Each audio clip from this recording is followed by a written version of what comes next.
From Bay Area newsrooms to Bay Area new technology leader. Our conversation with Linton Johnson. Welcome, Linton. Hi, how are you? You know, it seems like only yesterday when I saw you on camera. What was that station? That was NBC, Bay Area. So, do you miss it? I don't miss it. No, not at all, because I didn't have a life. Yeah. And it was controlled by somebody else all the time. So you wanted to be your own content creator and content purveyor, all that kind of stuff. Right, because I mean, it's kind of glamorous to be from the outside looking in. I guess it's kind of glamorous being an anchor. I anchored the news for NBC for a while, 16 years. But somebody else always has control of your life. You're living contract to contract. You don't always get to decide what it is that you want to put on the air. You get to present whatever the boss tells you to present. And if the boss doesn't really like it, then bye-bye. Yeah. So, you breaking into the news business, though, was it just as hard to be an African-American or to be an openly gay African-American in the newsroom? Which was harder? Or was it not hard? It was difficult. There's a lot more scrutiny, that's for sure. Because I was one of the first African-American males on TV, especially in St. Louis. This one of the bigger markets that I started in. I started in Topeka, Kansas, and then I went to Wichita as a reporter, and then to St. Louis before I came here to anchor on NBC Bay Area for about 4 years, and then moved on to BART as a spokesperson. But as a black person on TV, that's sometimes difficult and certainly hard to get a job. You think you're looked at more difficult? I asked Spencer Christian this once. He was, a lot of people don't know this, but Spencer started as the weather guy in Richmond, Virginia, my hometown. So when he went on to Good Morning America, that was a big deal. And that was quite a big deal back in the 60s to be black on TV in the capital of the Confederacy. Yes. It's it's difficult really anywhere. I mean, as we get as more and more black people are on TV, then it's not that much of an issue. We're seeing it a lot more. It's still a battle, but I think it's more of a battle internally than it is from the audience standpoint. I think it's more the politics behind the scenes than it is in front of the scenes. And what about the other hat you wore, being openly gay? Was that difficult in the newsroom? That was also very difficult. I mean, I remember some experiences that I had where I wrote an email that literally got me suspended. At KSDK in St. Louis, just talking about how I was working so much overtime that I couldn't attend my gay meetings. I was just being funny. And straight people took offense to that. And they literally suspended me for it. I'm like, well, anybody else who would have done this, they would just laughed it off. I mean, there were emails flying all the time that were really risque. Yeah, no one got any trouble for it. So this just the four-letter word was a three-letter word gay that got you in trouble. Yeah. Finally, my union stepped in at the time, and I got my money back and my days back, but it was a big old hoop. I made the paper, and it was crazy. Yeah. It's like, really? Seriously? Yeah. That was back in the mid-90s. So when did you make the decision to step out on the other side of the camera and get into communications and PR? Go to the dark side. No, I left the dark side. There's a job opportunity at BART, and I was, Mike Healy was the first and only spokesperson for BART. And, he was the voice of BART for decades. Yeah, decades. So he brought me on board. And then he retired like 2 weeks later, about a month later, actually. And so my boss and I had a great relationship, and they asked me to be the next spokesperson. So I'm the first African-American spokesperson, or was the first African-American spokesperson in BART history, and the first gay spokesperson. Right. And do you still work with BART, or? Yeah, it's still there. I'm the chief strategist, so I've got a promotion. And so you're the one that's going to be telling us about all these new tunnels that everyone wants to build? Yeah, well, yes, that plus we got an aging system. We've got to repair this aging system. It's as of Friday, we turned 43, and so that's not old, Linton. I know, because I'm 42. No, that's why I said it. It's old for transportation. Yeah, but not for us. Yeah. Well, we've gotten some of your history here, but one of the things I wanted to have you on the show to talk about, because it seems to me to be a burgeoning industry. Where is consulting and coaching going? I mean, I was fascinated to learn about this new company that you have started called mPower, cute name. When did you become a serial entrepreneur, and how's it going? It's going very well. We still need more coaches, though. But mPower is basically a mobile text marketing company.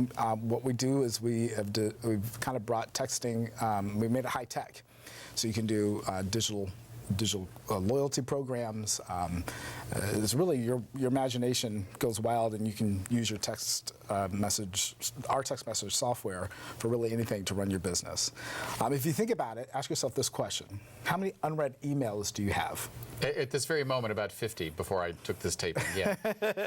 How many unread text messages do you have? None. You get back to them right away. Exactly. So if you're trying to promote your business and you want to make sure that somebody is going to get your name in front of them, what would you do? Well, yeah, but how do you deal with the annoyance factor? I mean, yes, most of the texts I get are from people I know. So I'm like, oh, Linton texted me. I got to take this right away. Or my husband we need to pick up laundry detergent. He sends me a text, right, not an email. But if someone I don't know sends me a text and says, here's the new Miley Cyrus CD, I'm like, WTF, why are they bothering me? Well, it's a great question, and so our software allows our customers, our clients rather, to understand their customers. They only receive the text they want to receive. It's only spam if you don't like it, but it's an opportunity if you do like it. Mm-hmm. So our software is sophisticated enough that if you have a product, so say you're Joe's Hamburger Shop, and you also sell ice cream there.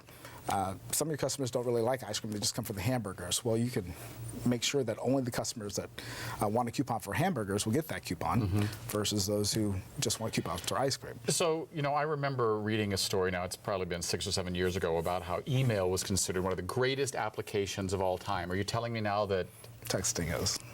So email is old hat? Oh, email is so last year. Oh, thanks so much, Linton. I really appreciate that. But I created something for you. Okay. I created the keyword David. Uh-huh. If you go, if people pick up their phones, try to say that 3 times fast, and text David to 95577. So that's what we got on our Chiron now. So you can, okay. Yeah, try it out. What have you done to me, Linton? Well, I've asked you to become one of my coaches, and you've graciously volunteered. I have. I love a challenge, and I love seeing how crazy technology is, but I trust you. So if you text David to 95577, you can join our coaching team, because we need people to help us teach the people who are selling the mPower plans how to sell them. So if you're good at sales, you're good at marketing, you're good at advertising, you want to get paid for your expertise, you don't actually have to sell anything, but you can teach people how to do it. You can join the coaching team as well. So looking for people who are good at marketing, advertising, sales, those types of folks, about 10 years of experience or more. You want to get paid for your expertise. You do it on your own time. It's like driving for Uber. When you want to coach. So this is Uber for coaches. It's Uber for coaches, yes. You just turn it on when you're ready to start coaching. You turn it off when you're done coaching. It's really cool. So is this what's the competition in the market? Are you the only purveyor of this at the moment, or just one of the ones that's really trying to make your niche, saying that, we know that there are people out there who need advice. I do public relations and marketing, I do TV coaching, but I have to find the client, I have to meet the client, I have to bill the client. Sometimes it's a long time from client interaction to the money hitting your bank account. Why is this different? This is different because we do the advertising for you. So you become a coach, you're on the platform, our website, and then we have a global advertising campaign that brings you clients, so you don't have to go out there. In fact, we collect the money for you, so you charge whatever fee that you want to charge. You set your own hours, and then people will just sign up, and they'll ask you, whatever questions they want to ask you because of your expertise, and then you get paid for that expertise. So we take care of everything for you. All you need to have is a nice picture, photo, and a bio, and we do the rest. All right, so besides being the brain power behind mPower, what is your consulting niche? What do you tell people how to do via their phone? Was it a phone or Skype consulting, or how do you actually interact with the client? That's a great question. You can do it however you like as a coach. You can use Skype if you want. You can do whatever type of software that you want to use. Some people just want to pick up the phone. Some people want to do it face-to-face. But remember, this is global. So you could be talking to somebody in England. So, I have clients in China. I have clients in Europe. I could do this. Right, exactly. You could do this with them over the phone. You could do it over Skype, however you want to do it, whatever's convenient for you as a coach, yes. So back to the question, what's your expertise? Well, one of the things I'll be coaching on has nothing to do with mPower. Okay. It's how to fly first class for free. Okay. Yeah, I don't know why, but for the last 10 years, I've never ridden in coach, but I've never paid for first. Except for twice. So now how did it, well, first I'd love to know that, because I never fly. The only time I ever fly business or first class is if a client says they'll fly me that way. And I'm like, Great. Otherwise, I'm doing poor man's business class, which is emergency row. Oh, Maybe. I'm sorry. But you don't have to do it that way. And you don't have to pay for first. So actually, you can really coach on anything. But that will be one of the things that I'll be coaching on, is how to fly first class for free. I mean, most of the coaching will be for people who have business skills and want to be able to relay those skills. But honestly, you can coach on literally anything as a coach. In our last few moments, talk to me, though, about the whole coaching phenomenon. I remember even 5 years ago, no one said, I want to be a coach, unless it was, the Right. old standard thing that we were all scared of in gym class. Oh my God, the coach. This is professional business coaching. How have you seen that career choice, that career niche grow, and how is technology impacting that? Well, technology allows you to take your information. Remember, information is power. And now we're making information lucrative. So you have power with the skill set that you've learned over the course of your career. Now you can sell that power. You can make money off of it. And technology allows us to be able to, in a very cheap way, find people from around the world and bring them right to you. Whereas before, back before the internet, and the explosion of online, you had to do a lot of marketing, grassroots marketing, guerrilla marketing, that type of thing. Now, one platform, our website, can do that for you, and we can bring you the customer so you don't have to. Great. Last question before we go. Any advice for any young serial entrepreneurs out there? I mean, we are in Northern California, where, it seems like there's an entrepreneur a second or an idea a minute. Any advice? You fail a couple of times, and you learn more from your failures than you do from your successes. So don't be afraid to fail. Great Remember advice. Oprah Winfrey. Of course. I do remember Oprah Winfrey, Yes. I'm not that old. Okay. I mean, she was told she could never be on TV. There you go. That's what I'm saying. Thank you. Our conversation with Linton Johnson, founder of mPower. Next up, our conversation with openly gay Marine Garth Langley. And what was it like?